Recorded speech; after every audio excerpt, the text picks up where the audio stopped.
I think this is really awesome. Like this is actually where I think the whole agentic development is going towards. You first front load a lot of the work into the spec, and then you hand it off to an orchestrator that then delegates to different agents to create different parts of the work, and they can all work in parallel.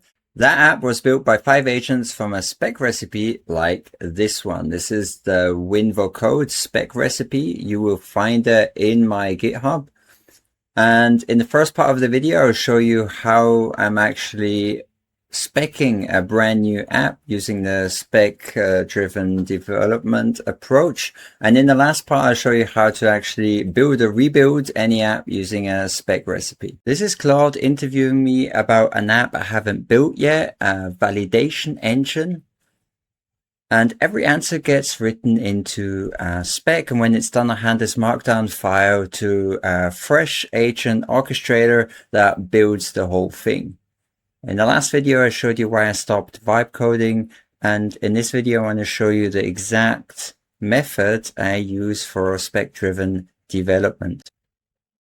So the way the spec-driven development skill actually works is when I actually start with a project idea, it's going to analyze the complexity of the project and it's going to adapt how many questions it's going to ask. Now in this one, I actually want to create this pain validation engine for Reddit to understand what pain points users on Reddit might have for a specific app or tool that I might want to build. Now here, the first thing that is going to ask me, and it might be different for every project. Sometimes it will ask you different questions like this. Sometimes it's just going to ask you a broad question, which you can answer by recording your voice. So in this case, it wants to figure out how to build the app, if it should just be skill files, or if it should be a React app that is available like a website. And in this case, I would actually take the skills. Then how does it get the Reddit content? I don't really want to do anything with API keys. So I'm probably going to, we can try the JSON version if that's working. Otherwise it's going to be a manual paste. And then how should the 48-hour nudge reach you? I'm actually just gonna do manuals. The thing with spec-driven development is that you spend a lot more time at the beginning creating your whole spec design. And then when you've got all of that, you send it off to an agent and it builds the whole thing, front end, back end, different integrations. Then you might have to do some fixing, doing some code reviews, and then you have a working app. And the cool thing here is because you front loaded a lot of the work at the beginning, you can actually take the spec and then just give it to another model and it builds the whole thing again. And I think that's really powerful. Let's go back here to the pain validation. It's actually now writing some markdown files around the pain, and those will be the pillars. And from there, it's going to ask even more questions. Now, the way that I used to actually do it, many people, they use the plan tool, and I think it's fine. But the issue there is that you're just basically brain dumping all of your ideas into the plan tool, and it isn't structured around the different aspects of your app. So if we go back to the board, this is a diagram I showed in the previous video. You actually want to create specs around every aspect of your app. Maybe your app might be a little bit different. Maybe you're not really focusing on UI, but the pain point might be super important as well as the audience. So you definitely want to answer a lot of questions around the audience you want to target. That's important for how you write the copy on the website, how you build the whole UI and feel. So many of these are interconnected. And with the spec-driven design, the skill will actually walk you through all of these, or even more, depending on what kind of project you want to start. So this is not a super complicated project, this paint validation engine. So it's also only going to have a very small spec-driven design workflow. And it's already created a few of these markdown files. But as you can see, the main difference here between the plan mode and the spec-driven design mode or spec-driven development is that it's going to have all of these different markdown files for the specific parts of that app or project. And when you're using plan mode, it's basically putting everything in one place. And different LLM models, they prefer structure. And this is offering structure and much more. So to walk you quickly through what happens when you run Spec, you're basically starting a new project. And then the first thing that it will ask you is to give you some information around that project. And it's going to start asking you questions about the project. The more complex the project, the more questions and more detailed answers it's going to want. Now, the way that actually worked before when I was actually creating different apps is I'd probably use the plan tool, which is okay for really small projects, but I think one of the main issues with the plan tool is that everything is mainly in that plan. It doesn't get split up and structured like the spec-driven development approach does it. And the other thing is it isn't really that modular, and you cannot just take the output of the plan tool and then recreate the exact same app. All right, so we ran the spec tool based on the questions that I answered. Here in this case, I didn't really use the transcribe recording function. So after I answered these questions, it created different markdown files. It's got the North Star. What I actually want to solve with this tool, the spec-driven development approach scales to the job. So a very small app, it's just going to be a few questions.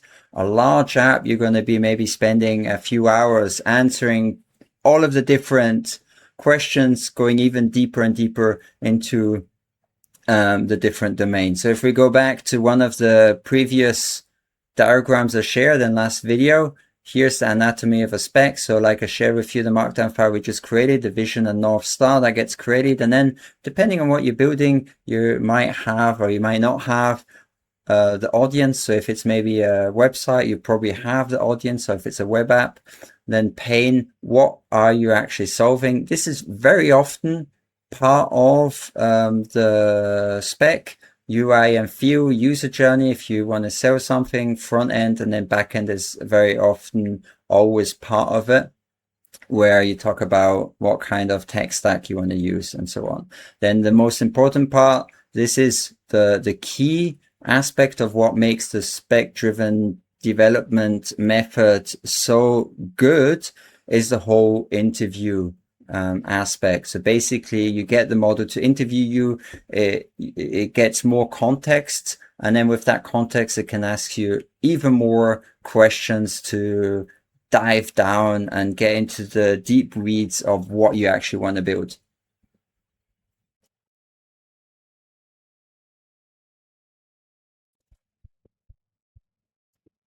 Now, the spec-driven development, starting a new project with spec, it's just the first part. And I think it gets even more interesting when we take it a lot further. Now, you start with the spec-driven development and then you start creating your app. And automatically, what happens while you're creating your app, your sessions actually get recorded automatically with spec capture. It's basically copying the session ID and it's saving that in a log. Then when you're finished with your app, you run the spec distill. And what that actually does is it takes the spec-driven development tree markdown files, and then it looks at all of the sessions where you created the app, and then it actually creates a spec recipe. And the thing is that I think this is actually a quite innovative approach. And in my opinion, in the future, people won't be sharing code with maybe clients or selling code, basically apps, what they'll probably be doing is selling recipes.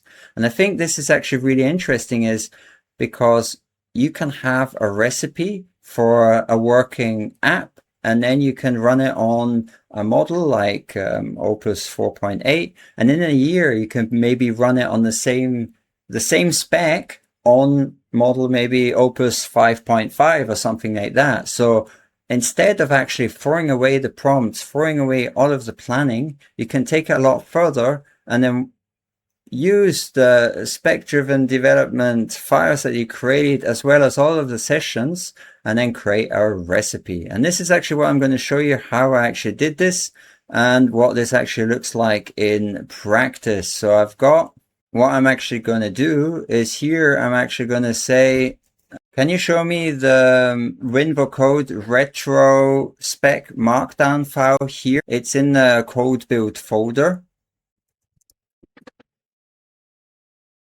So the WinVoCode tool, this is basically this tool here, which is a voice recorder. And when I record, it automatically transcribes what I'm saying.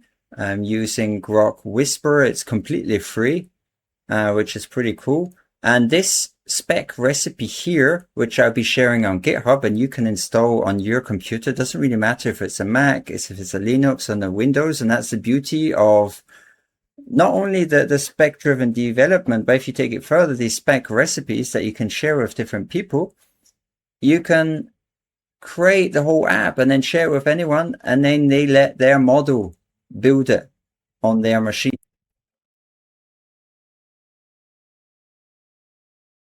Can you output the content of the spec markdown here and just give a brief overview of what it contains?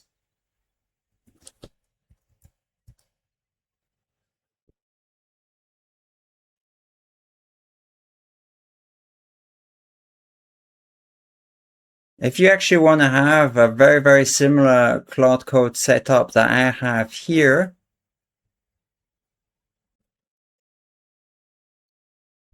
you want to look for the GitHub repository Vibe2Prod toolkit. And this is actually an installer that has pointers towards the other GitHub repositories for a few of the skills I think are incredibly invaluable. So we've got, of course, the Spec2Prod skill set. This is what this video is about. Then we've got the reality check that makes sure that Claude is actually doing what it says it's doing. It verifies everything. And then we've also got a lot of other things like handoff many. This is agentic.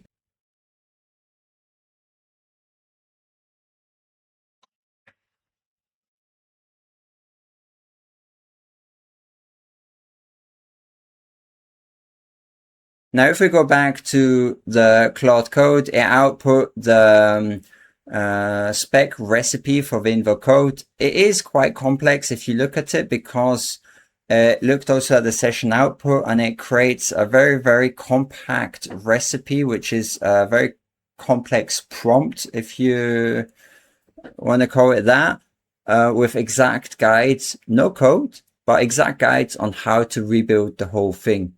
Now, what I'm actually going to do is show you how you'd rebuild based on such a recipe.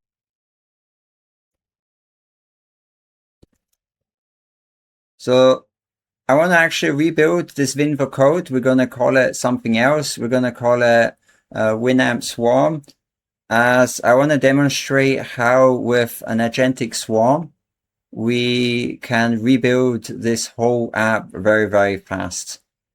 Use the swarm skill for this. So here it loaded the skill swarm. I read the swarm contract and it's actually going to split into different tasks. And it's going to say which to split into separate sessions, 1, 3 or all. And I'm just going to say all, and it's going to actually spawn 5 agents that will create this app. I'm just going to do all. And it's going to work in their own Git working trees and then merge everything when it's finished.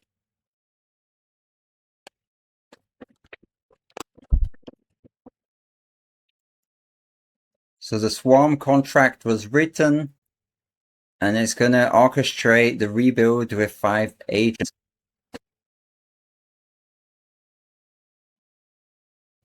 You'll see in just a bit how cool it actually looks when it's running. All right, so what it does is actually it's a React app, and I'm going to open this up, and then we're actually going to see them working. And this is actually this app, and it's got 5 Claude sessions working in parallel, building this tool. And what you can also do is you don't really want 20 or even 100 agents working at the same time. You kind of want to batch it so that you can run the whole thing throughout the night. And that's why I also check and see how many tokens are used per hour so that not too many of the workers are working at the same time. So you definitely want to be careful with the 5-hour limit. And yeah, so these work, and I could just go away and I'd get some notifications on my phone if something needs clarification, or if I have to submit and accept something. Right here, you get all of the information around what the agents are working on, how much CPU they're using, the RAM. I definitely need a lot more RAM on this computer, but yeah. So while this is working, I thought I wanted to brainstorm a little bit around the spec recipes. I think the cool thing with spec recipes is that until now, you'd actually deliver code to a client, but in the future, I think you'd actually have a massive spec recipe for a product or a service or a tool that you have, and then you have an agent build a bespoke app for every single one of your clients. And since they might have different architecture, it's actually going to be completely bespoke. Now, of course, you still have to think a lot about the workflow around validating the output, making sure everything is correct. But this is a direction I think we're definitely going to. And things like Spec Marketplace where people share their recipes, I think that's definitely going to be something that's going to come. Another thing that I want to show you to get you started really fast with spec-driven development, what you can actually do is go to GitHub. I'm going to put this link down below, spec to prod, and here's all the information that you need around the spec-driven development. And yeah, your prompts are the source code, stop throwing them away. Here you can get the information around what spec does, what spec capture, and I actually implemented it in such a way that I don't really have to think too much about it. So if I'm starting a new project, the spec capture actually starts automatically as a hook, and it saves the information. So you do not normally run this yourself, since capture is only a marker, and it's actually super cheap. So it doesn't really use a lot of tokens. But the cool thing is when you're finished with an app that you think is cool, you don't share the code, you just share the recipe. And the recipe is then done when you do the spec distill, and then you turn it into a recipe. All right, so the first agent is done. It's created the state engine, test engine, Python files. If you're interested in getting the recipe around this agentic swarm suite and all around these agentic workflows, make sure to subscribe. I'm definitely going to be making a video around the swarm, and I'm going to be improving it the more apps and tools I'll be building. So this agent here is finished after 9 minutes. The one up here is finished after 6 minutes, and here one was also running for 9 minutes. And we've got the orchestrator up here. It's actually running different gates and fixing different things. It is checking that everything is actually working. And then it will commit and then report done. And yeah, that's basically the whole workflow.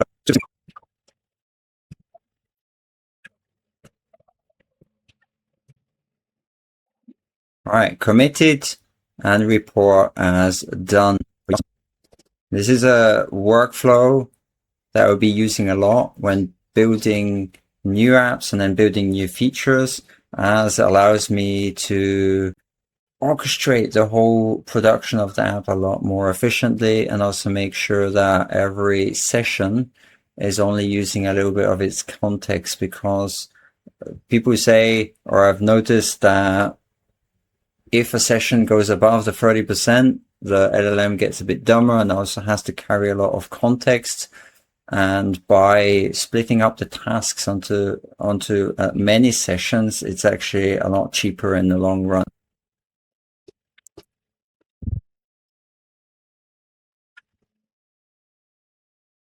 So I found a bug, and it's actually going to fix it.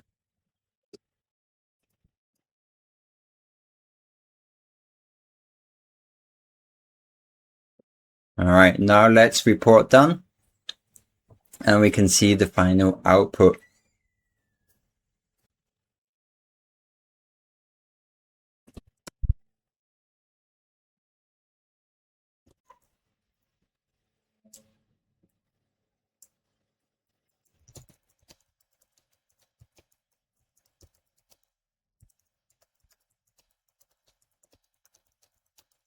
Just going to say to take the API key from the WinVoCode project, so that we actually can test that it works.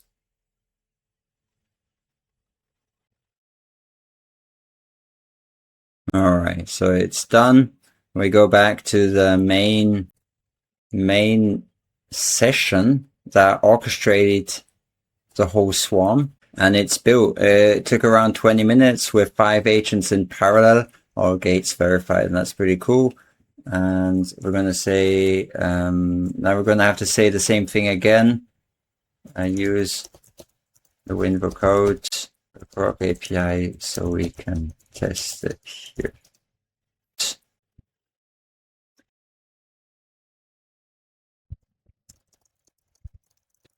All right, so it's going to run the new Winamp Swarm app.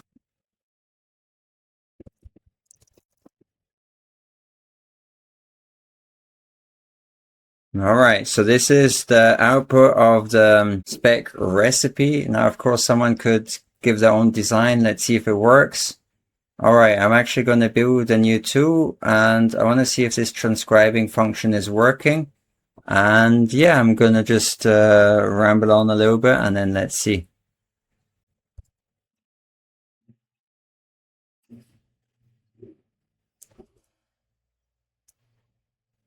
Test, is this working?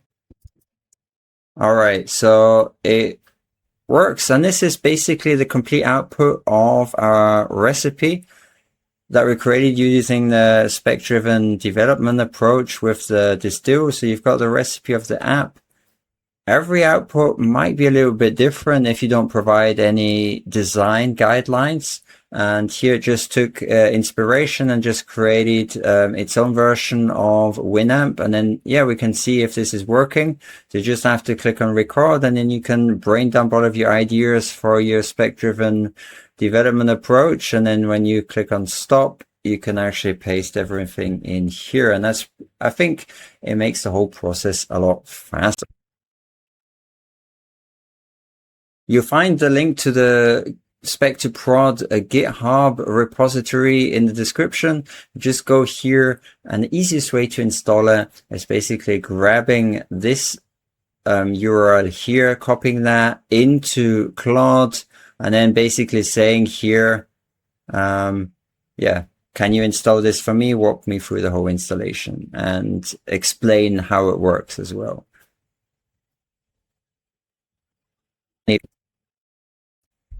Yeah, it's completely free. After you've installed it, you just run /spec on any new idea you want to work on. So let me know what you're working on in the comments down below.